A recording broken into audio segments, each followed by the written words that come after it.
Hello, it is Ryan, and we could all use an extra bright spot in our day, couldn't we? Just to make up for things like sitting in traffic, doing the dishes, counting your steps, all the mundane stuff. That is why I'm such a big fan of Chumba Casino. Chumba Casino has all your favorite social casino-style games that you can play for free anytime, anywhere with daily bonuses. That should brighten your day a little. Actually, a lot. So sign up now at ChumbaCasino.com. That's ChumbaCasino.com. No purchase necessary. VGW Group. Void where prohibited by law. See terms and conditions. 18+. How would you like a 15% discount to my daily email, the stack of stuff, the show notes, discounts to the conference, all of that? All you need to do is text the word show to 33777. You'll get the annual subscription with a 15% discount to my daily email. You'll get the stack of stuff, the links to the show notes, discounts to the conference, and so much more. All you have to do is text the word show, SHOW, to 33777. Text show to 33777.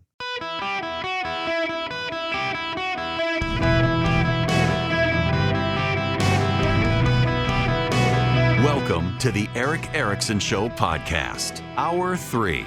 Greetings, conversationalists. Welcome. It is Eric Erickson here across the nation. The phone number is 877-973-7425. Should you wish to be on the program, very, very happy to have you. Americans for Prosperity has endorsed Nikki Haley's bid for the presidency. I want to spend some time giving you my thoughts on the state of play for the other candidates. I mean, look, if the election were held today, Donald Trump would be the Republican nominee, but we're 45 days from Iowa. He still leads, but he's less than 50%. And DeSantis has the endorsement of Kim Reynolds, the governor in Iowa. I'll give you my thoughts. I want to hurt people's feelings who are friends of mine. I understand, let me just state out of the gate, I understand AFP's endorsement of Nikki Haley. She is fairly aligned with them on most issues. AFP is very committed to limited government, very committed to free markets, and I suspect the DeSantis riff on populism of late, trying to blend his ideas and ideologies with that of Trump, probably had a lot to do with them not endorsing him. I have no inside knowledge. I'm on their board of advisors. I was not told ahead of time that the endorsement would come. I don't know that it helps Haley. Like in Iowa, I've talked to a couple of people, including some close to the organization, and I think Kim Reynolds' ground game there, the governor, probably has the best ground game. I'm totally fine with AFP getting in. I knew they were going to endorse someone. I didn't know who they were going to endorse. But if I were to go out and say, who do I think AFP would logically endorse, with Nikki Haley having momentum, and she does, as much as DeSantis and others want to attack her and say she doesn't, she has real momentum, and she's more closely aligned ideologically with AFP. It just makes natural sense that that's who they would go with. Now, I'm hearing there's lots of blowback. There are lots of upset people. I'm on email lists. Why did they do this? They could have stayed out of it, blah, blah, blah, blah. They got a right to do it, and they did. I don't know that it helps Haley. If anything, DeSantis has been trying to say she's too much of an insider. Look at the billionaires she's been meeting with. And now, like, I'm already seeing, and in fact, right as I'm coming on air, I've got an email, it looks like, from the DeSantis camp declaring it's DeSantis against the establishment, that the establishment is aligned with Nikki Haley and Donald Trump, and he's taking on the establishment, and aren't you all anti-establishmentarians? I said yesterday, and have to say again, more money has been spent against Ron DeSantis than either for or against any other candidate. And it's remarkable he's still in second place. More money has been spent against Ron DeSantis than either for or against any other candidate. It's remarkable.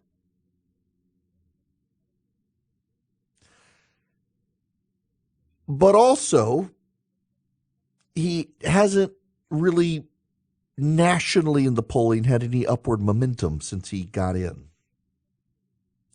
A lot of those attack ads against him have worked. And, the downside of so here's the reality in politics. In politics, when you spend money attacking someone, their negatives go up, but yours do too. So DeSantis is very tied to the Never Back Down super PAC. So now there's another super PAC that's been created to help him, and they're going to attack Haley. And by being distant enough from him and him not tied to them, the hope is that his negatives won't go up while her negatives go up. I do have to say I'm a little bit frustrated with the DeSantis people saying, well, Haley's really playing to be vice president for Trump. That's why she won't attack Trump. No, she's not attacking Trump because here's the reality, and this is actually good news for DeSantis. Let me give you my candid, honest thoughts on the state of play.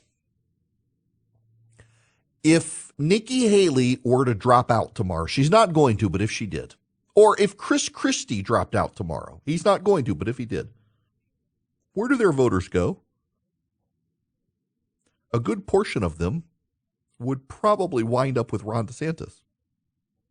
The reason is because Nikki Haley and Chris Christie have between them largely consolidated the never Trump group of Republican voters, the anti-Trump, the don't want Trump, would prefer someone else votes. So their votes would go to someone not named Trump, and if DeSantis was the last man standing, they'd go there. But if DeSantis dropped out, a lot of DeSantis voters would go to Donald Trump. They want someone other than Trump, but they're open to Trump. For all of the disdain some people have for DeSantis sounding too Trumpian, 60% of Donald Trump's voters say they're open to voting for someone else. Do you think Donald Trump's voters who are open to voting for someone else want to vote for someone who sounds contrary to Trump or like Trump? My suspicion is a Donald Trump voter wants someone who likes those policies and sounds kind of like Trump, which means if something happened to Donald Trump, a good portion of his base would float to a Ron DeSantis. So the reality here is that if a DeSantis campaign is wound down, it helps Donald Trump. And literally any other candidate, including Nikki Haley, if she gets out, that helps Ron DeSantis. So you're either helping Trump or you're helping DeSantis. I don't know. Now, if Chris Christie gets out, it helps Nikki Haley, particularly in New Hampshire. The thinking from the campaigns is this. If they can show that Donald Trump is vulnerable, then people may rethink his inevitability. There is a thinking behind the scenes in the polling, based on the polling and the research and the focus groups and the on-the-ground efforts, that a lot of the support for Donald Trump is an emotional support. What is Donald Trump's policy right now? What's his platform? You can't really say. It depends on which day of the week, which time of the day, and which mood he's in to know what he's going to stand for. A lot of his support is about him. It's not about policy. It's about Trump. And a lot of that suggests that actually the support is an emotional connection. It's not actually a connection to the campaign. And therefore, he might be vulnerable. When you take that idea and you lay it on top of the idea that 60% of his voters are willing to vote for someone else, you have this idea in the other campaigns, and they very well could be wrong. But you have this idea that the support that Donald Trump has in the polling is actually overstated for the first time. That in the past, it was people too scared to be proud to vote for Donald Trump. And now it's everybody else who's too scared to admit that, well, we're not for him, we're for someone else, but we don't want to get bullied, so we're going to say it's for him. That's the thinking that's going on behind the scenes with these other campaigns. And so they really do believe, they believe it in every fiber of their being, that if Donald Trump loses the Iowa caucuses, that it becomes this aha moment of, hey, we can beat Biden, but we don't have to deal with the chaos of Donald Trump. We can go with someone else.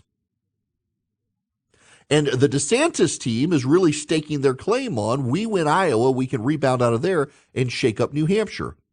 The problem is, this is just me, Ted Cruz won Iowa, and it didn't help him. Rick Santorum won Iowa, and it didn't help him. Mike Huckabee won Iowa, and it didn't help him. So how is it any different for DeSantis? The DeSantis team believes that this time is a psychological issue, that with DeSantis, it is showing that Trump is vulnerable in a way people think he's not, will cause a rebound effect, and it benefits DeSantis everywhere else. There's actually some thought behind that, and there's some polling that suggests that. The Haley campaign has a very similar argument. They doubled down in New Hampshire. Now, a lot of people can win New Hampshire and they rebound and win the presidency. Iowa doesn't necessarily matter. You win Iowa and New Hampshire, you're almost always the nominee. You don't win Iowa, you win New Hampshire. Whoever wins New Hampshire tends to be the nominee. The Haley campaign has invested heavily in New Hampshire. Now, there is some thinking, and some people tell me they're a little concerned Chris Sununu might have endorsed Ron DeSantis, but since AFP has come out for Haley, probably won't. The upside of the AFP endorsement for Haley is she gets an outside group willing to help her, and they have some ground operations. The downside is that it doesn't help consolidate the race because, again, if DeSantis gets out, the race consolidates to Trump. If anybody else gets out, the race consolidates towards DeSantis. I personally, as much as I love Nikki and would be happy with her as the nominee, I don't see how she brings Trump supporters in her direction. This is why she's not attacking Donald Trump, by the way. The DeSantis team says, oh, she's just ready to be vice president. No, she's not attacking Trump because right now the polling shows that she's having a hard time getting Trump voters to come her way. If she starts attacking him, they absolutely won't come her way. And that's what's going on here.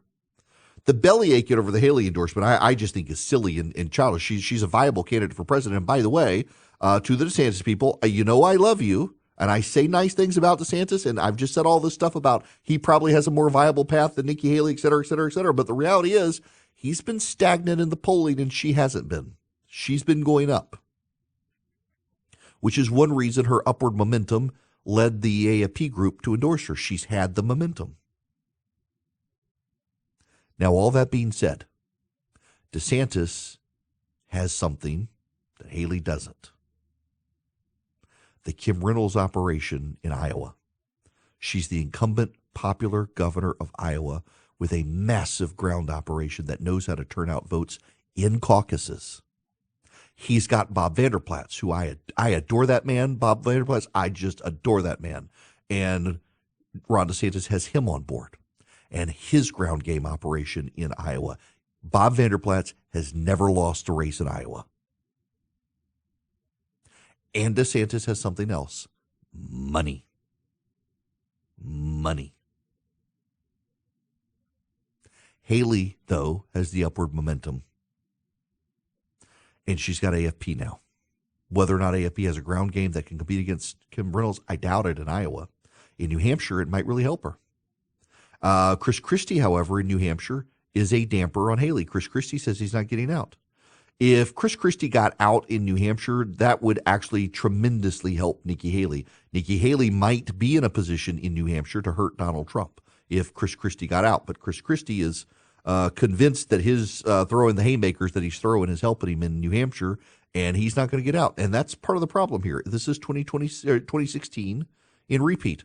All these candidates think they have a viable path, so they won't get out. It's clear to everybody else they don't have a viable path, but they're not going to get out because they think they do, which only helps Donald Trump. You want to stop Donald Trump? Chris Christie really at this point kind of needs to get out of the race. I like the guy tremendously. I've had him on the program a lot. We text messages. I like him a ton, but I mean, Haley has the upward momentum in New Hampshire and now has AFP and might get Chris Sununu's endorsement. Maybe he stays out of it, but I don't see how any of this helps Christie. But I see where Christie's numbers are and know enough about his voters that if he got out, they probably go to Haley, which puts her in a really competitive position in New Hampshire, while DeSantis has a competitive position in Iowa. Now imagine this. DeSantis wins Iowa. Haley wins New Hampshire. Suddenly it's a free-for-all because Trump becomes very vulnerable after that. But because no one will make any shifts, no one will make any moves, and no one will drop out, It's all Donald Trump's race to lose. He might, but if I were betting, I would be betting on Trump right now, frankly, because these candidates just can't bring themselves to get out of the race. And these outside groups, they're making credible decisions based on credible data, but it just prevents further consolidation of the race. So right now, as things stand, you're probably going to get Trump. And Democrats, while you're laughing at all this, Trump's kicking your guys' butt in the polling. Think about that one. Guys, if you're a small, mid-sized business, you're struggling with HR issues, you have employees not showing up, or you got to do a termination, you need onboarding of employees, maybe there's a sexual harassment complaint. You want an HR manager. You don't want to be the bad guy with your employees. Bambee can play the role of HR for you. $99 a month, available by phone, email, real-time chat. They do onboardings, terminations. They help your team members get to peak performance, and your business stays compliant with changing HR regulations, regardless of which state. They're great. Now, they're U.S.-based. You got somebody to talk to who's dedicated to your team. They give you access to HR expertise, and they add personal touches. So even though they're outsourced by your company, they really feel like they're a part of your team. That matters. Go to Bambee.com right now. Type in Eric Erickson under podcast. When you sign up, it'll help my show. Bambee.com, Bambee.com, Bambee.com, Eric Erickson in the podcast tab. Lucky Land Casino, asking people, what's the weirdest place you've gotten lucky? Lucky? In line at the deli, I guess? Aha, in my dentist's office. More than once, actually. Do I have to say? Yes, you do. In the car before my kids' PTA meeting. Really? Yes. Excuse me, what's the weirdest place you've gotten lucky? I never win and tell. Well, there you have it. You can get lucky anywhere, playing at LuckyLandSlots.com. Play for free right now. Are you feeling lucky? No purchase necessary. Void where prohibited by law. 18+. Terms and conditions apply. See website for details. Hello there. It's Eric Erickson here. The phone number 877-973-7425. Listener Bob just texted or emailed and said, we're cursed with a wealth of candidates. The Democrats have the opposite problem. No kidding. Can I just, I want to say something on this real quick. I mentioned this earlier. I hear all the time from Republicans that, oh my gosh, Gavin Newsom would be a formidable candidate. Democrats say this. I hear Republicans say this, that how could Donald Trump beat Gavin Newsom? Easily. Have you been to San Francisco? Have you been to California? This idea that Gavin Newsom is a strong and credible candidate for the presidency, even behind the scenes Democratic strategists think that's a bunch of hogwash. They're trying to get Gretchen Whitmer in line to be the nominee. If Joe Biden collapses, they think she's more viable than Gavin Newsom. Gavin Newsom, the governor of California, is not a strong candidate for the presidency. The opposition research on that guy will be 1 billion miles deep, and Donald Trump will eviscerate him just by talking about California. The rest of the nation does not want to become California, wants nothing to do with California. I don't understand this panic among Republicans. Particularly, it's the people who really have a deep dislike of Donald Trump in the Republican Party. They're like, oh my gosh, Gavin Newsom, he'd be so formidable. If Joe Biden drops out as Gavin Newsom, he's going to have the money and he's got the looks. And it doesn't matter. He's got California around his neck. No, I'm sorry. I completely disagree with this conventional wisdom that somehow Gavin Newsom is a strong candidate. I'm interested to see his debate with Ron DeSantis. He's a smooth-talking politician for sure, but he's also the governor of a third world hellhole called California. Now, no disrespect to those of you in California, but you know what I have. California, the crime in L.A. and San Francisco, the way they treat the rural conservative parts of that state, the environmental policies in that state, all of this stuff. No. He is not a formidable candidate. Donald Trump would mop the floor with Gavin Newsom. It's just remarkable that people are like, oh, he'd be so. No, he wouldn't. He's the governor of California, a state where more people are leaving than ever before thanks to his leadership. Now, I got to tell you about Patriot Mobile cell phone service you can use. Get guaranteed great rates using the same cell towers you're probably already using. I mean, you can go to patriotmobile.com/Eric, put in your address and zoom straight into your house to see how good the 5G and the data and the voice are. They are good. It's great company. And as the business grows, their profits grow. And as the profits grow, they're giving to the conservative causes you care about grow. It was designed this way. In fact, a buddy of mine, Chris Wilson, was one of the guys who came up with the idea of Patriot Mobile, because the Democrats have been doing this for a while. You move your cell phone service to them, their profits go to the causes you care about.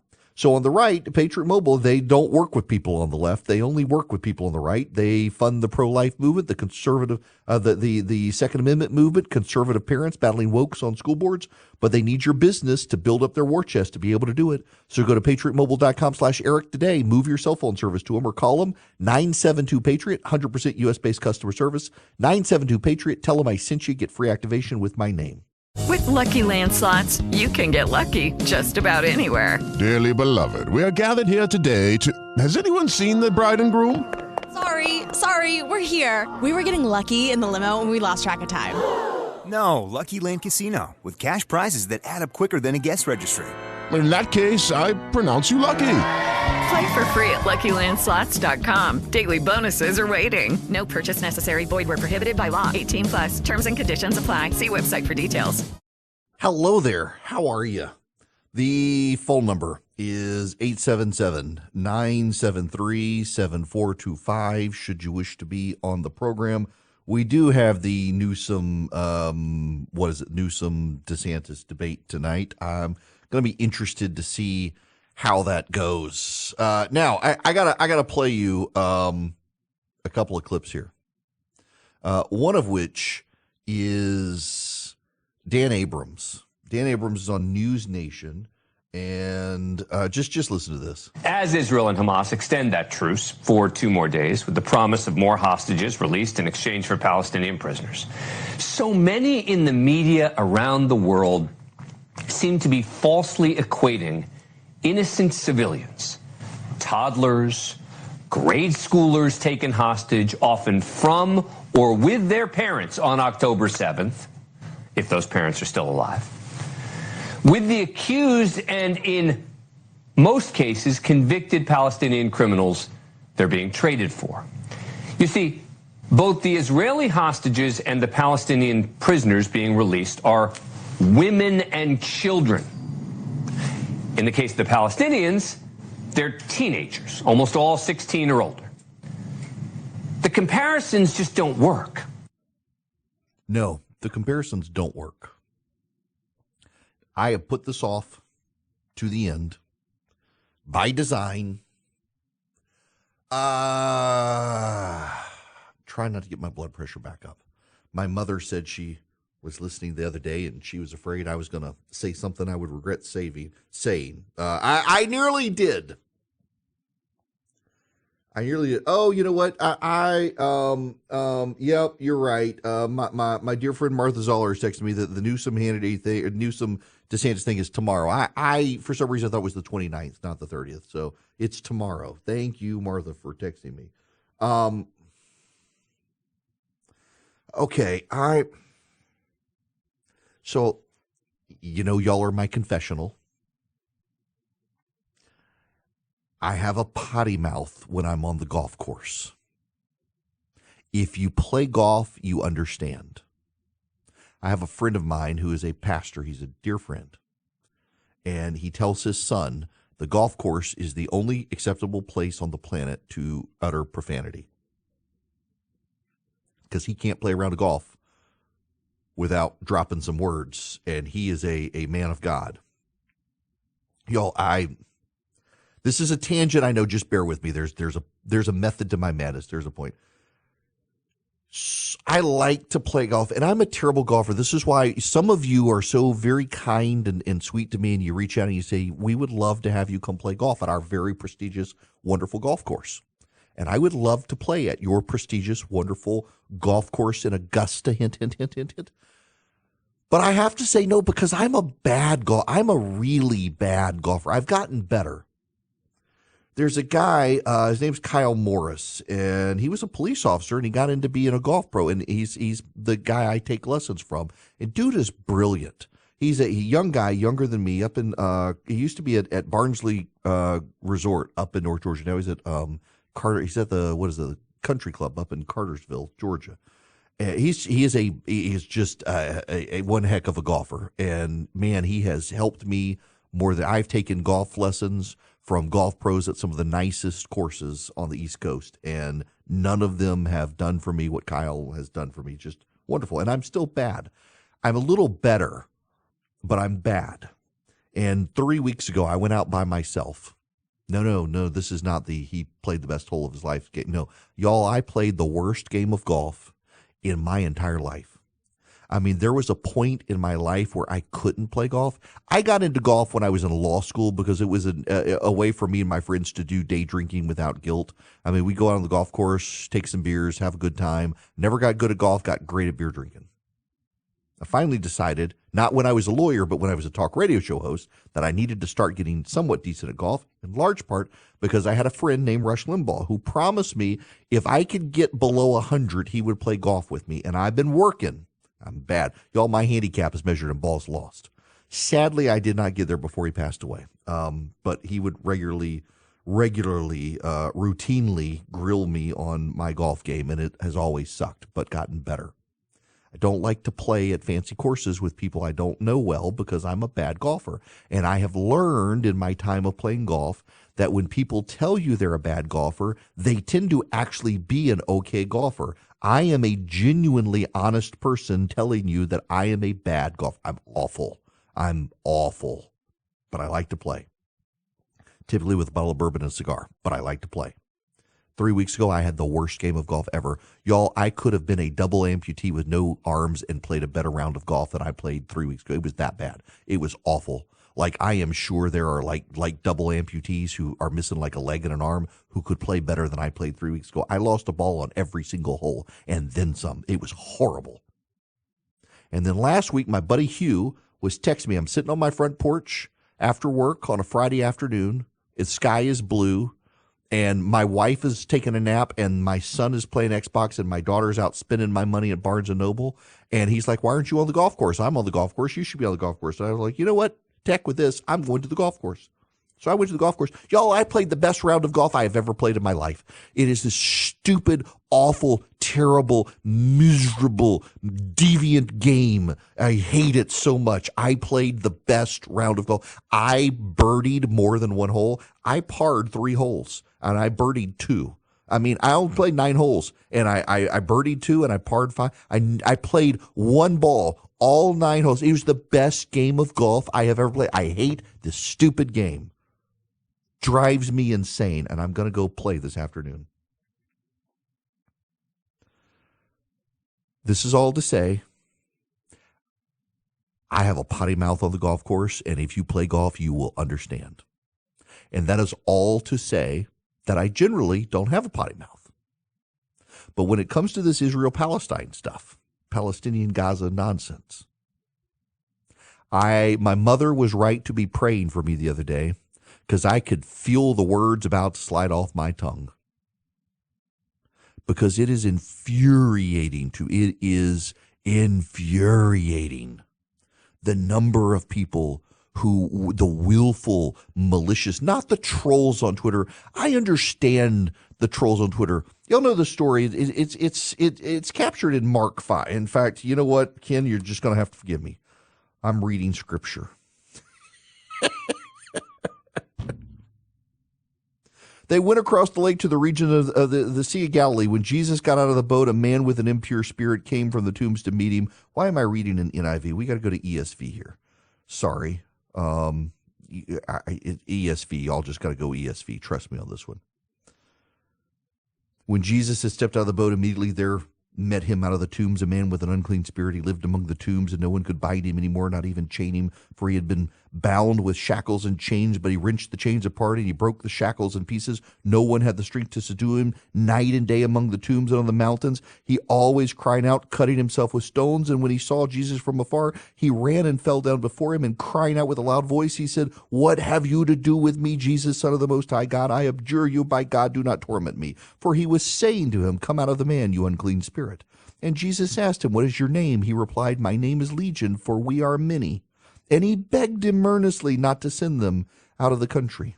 Now a great herd of pigs was feeding there on the hillside, and they begged Jesus, saying, "Send us to the pigs, let us enter them." So Jesus gave them permission, and the unclean spirits came out and entered the pigs, and the herd, numbering about 2,000, rushed down the steep bank into the sea and drowned in the sea. Well, they're demons, so they don't die. So what happened next? They invented social media. That's what they did. That explains everything. After these demons, after the pigs drowned, they had to do something. They came up with social media. They said, hey, let's call it Twitter. That explains everything we're dealing with today in the world. And all the monstrous clowns on social media who can denounce Israel and make fun of the decapitated babies and denying stuff, that's where they came from. It's my theory anyway. All of this is to say, the monstrousness of this past month and a half, I've done very good on this radio program to say a lot of things without saying the stuff to get me in trouble. It is nice to have someone like Dan Abrams,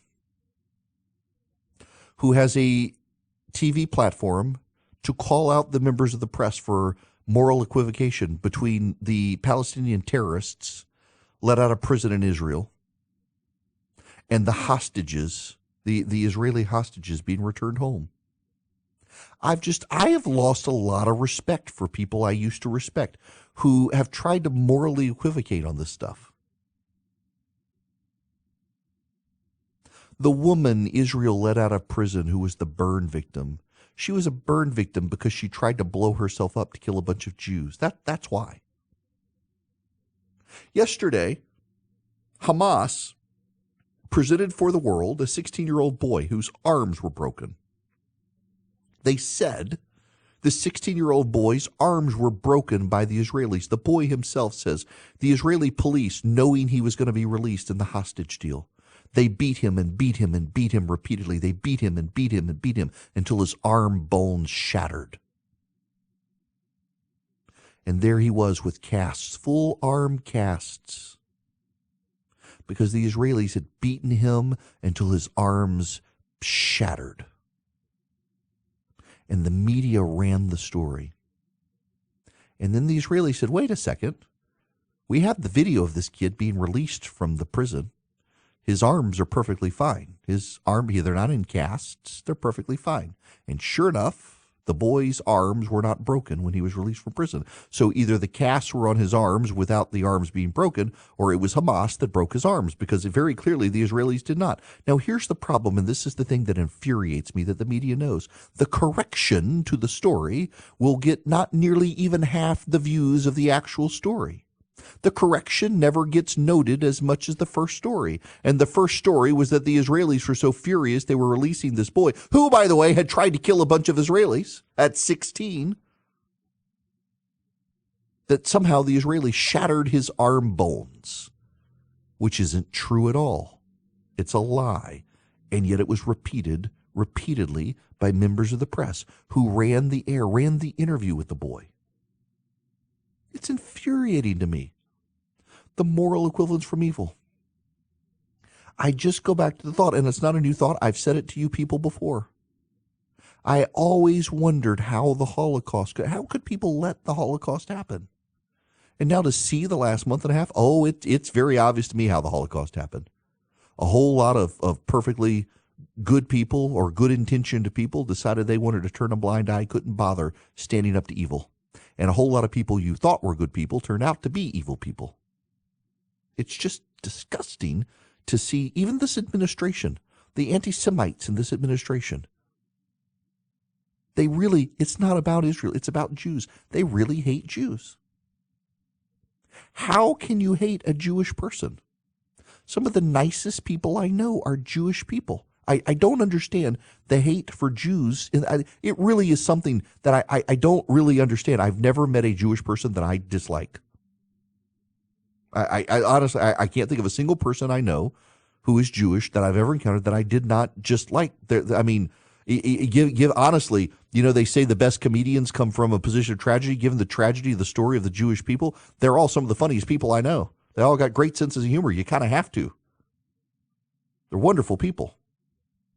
And we all love brisket. Let's just be honest. There's the brisket angle too. But I mean, come on.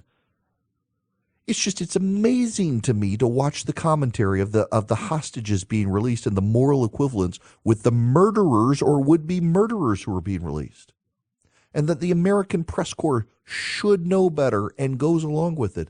And that there are voices in talk radio who should know better and go along with it. And there are voices in the conservative press who should know better but go along with it. How can you not stand up to evil? I get accused sometimes of selling out. I get accused of things like that. It's what people say. They don't know. I mean, I didn't support Trump in 2016. We had people show up at our house. My kids got beat up at school because I didn't support Trump. And I didn't change my views. I'm not going to change my views now. But I'm stunned by the number of people who lecture you all the time about, hard times, you see the character of people and the good people stand up. Well, here we are at this time, and those people have been telling us the good people stand up for some of the shrinking violets who keep their mouths shut. You learn a lot about people. And the thing that also gets me and I realize I'm running longer. The thing that also gets me on this is the number of people on the other side of the aisle who I so vehemently disagree with so much on everything. And yet they're standing up on the right side of this. John Fetterman, for God's sakes. How am I on the same side as this guy? We disagree on everything. And yet he's been standing boldly. At some point, you have to remind yourself that people you really vehemently dislike in politics, there's sometimes actually you just dislike them because of policy, but their character shines through at moments like this, and you can disagree on a bunch of stuff, but when they're on the side of good against evil and they're willing to stand up against that evil, even within their own party, there's got to be some level of good in there. It's just phenomenal to see this shape up. It really, really, y'all, it just boggles my mind, the amount of moral obfuscation from people I thought were decent human beings, and clearly not. Now, I mentioned the Haley endorsement earlier, and as I said, AFP is a advertiser on this program, and I'm on their advisory board. In fact, I'm going to their conference in January. I've had a long-time relationship with AFP, and at the policy level, they do some of the best work in the conservative movement, fighting for free markets and free people. When they say they believe in limited government, they really believe in limited government. They really do believe that a free people are the best and that the government helping makes things worse. They do, and they stand by it. They fight for it, and I agree with them on this. They would love to have you on their side. They'd love to have you as someone who they give the arguments to for deregulation, for free markets, for free people, and they teach you how to go to your city council or your school board or your state government and advocate for freedom, for school choice, for tax cuts, for deregulation. They have such great arguments, such great data that make you the smartest person in the room. All you have to do is go to americansforprosperity.org/Eric. Americansforprosperity.org/ERICK. Go sign up with them. You'll be one of more than 4 million activists around the country fighting for free markets and free people. Americansforprosperity.org/ERICK. It is Ryan here, and I have a question for you. What do you do when you win? Are you a fist pumper, a woohooer, a hand clapper, a high fiver? I kind of like the high five, but if you want to hone in on those winning moves, check out Chumba Casino. At ChumbaCasino.com, choose from hundreds of social casino-style games for your chance to redeem serious cash prizes. There are new game releases weekly, plus free daily bonuses. So don't wait. Start having the most fun ever at ChumbaCasino.com. No purchase necessary. VGW Group. Void where prohibited by law. See terms and conditions. 18+. Welcome. It is Eric Erickson. The phone number, well, it's too late in the day. I will not worry about giving you the phone number right now. And I did run long. That's okay. I still got stuff I want to talk about regarding tomorrow night's debate. DeSantis versus Newsom on Fox News. I'm curious to see what the ratings are going to be on this. And really, in all seriousness, kudos to Sean Hannity for arranging this. I'm curious to see what questions he asks. And also in particular, so I've done these sorts of things before where, people know my views and stuff, but I've been willing to have Democrats have open and honest and serious conversations and allow them to speak and not just interrupt them. I enjoy doing that, actually. I just want to understand what people think, how people believe. To the extent that we can learn that about Newsom and about DeSantis, that it's not just a petty insult game of tit for tat between the two of them, I think that that in and of itself will be worthwhile. We'll learn something. DeSantis is a contender, and Newsom clearly wants to be one. And as much as he says he wants to be a 2028 contender, I really genuinely believe the man really thinks he can set himself up to replace Biden if something happens, if Kamala puts roller skates on the steps or something, that Newsom will get it. And this gets to the heart of the problem, and that is nobody likes Kamala Harris, including the people in the Biden White House. But how do you get rid of her? She's the vice president of the United States. You got to find somewhere for this woman to go. She's not going back to the Senate. There's no Supreme Court vacancy. So you got to deal with Kamala Harris. And they don't have a plan to deal with her, which is why Biden is staying in. You get rid of her, then you get rid of him. With Lucky Land Slots, you can get lucky just about anywhere. Dearly beloved, we are gathered here today to... Has anyone seen the bride and groom? Sorry, we're here. We were getting lucky in the limo and we lost track of time. No, Lucky Land Casino, with cash prizes that add up quicker than a guest registry. In that case, I pronounce you lucky. Play for free at LuckyLandSlots.com. Daily bonuses are waiting. No purchase necessary. Void where prohibited by law. 18+. Terms and conditions apply. See website for details.